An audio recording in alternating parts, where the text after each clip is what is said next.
Lagay sa mga di marunong magawa ng samosa, ganito po pagka ano nyo lang siya para siyang cone.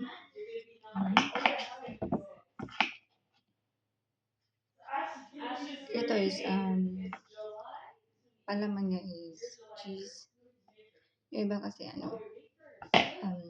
laham, yung karne na ginili. So, spread lang natin ganyan para ano siya. And then, i-foam mo rin siya ng ganun. Pa-triangle. Yan. Ngayon, lalagyan ko siya ng arena. Para hindi po siya magnangapag prinito na yung dulo ba dulo. Ganyan po siya guys. I-ano niya po yung dulo niya dito sa ano rin.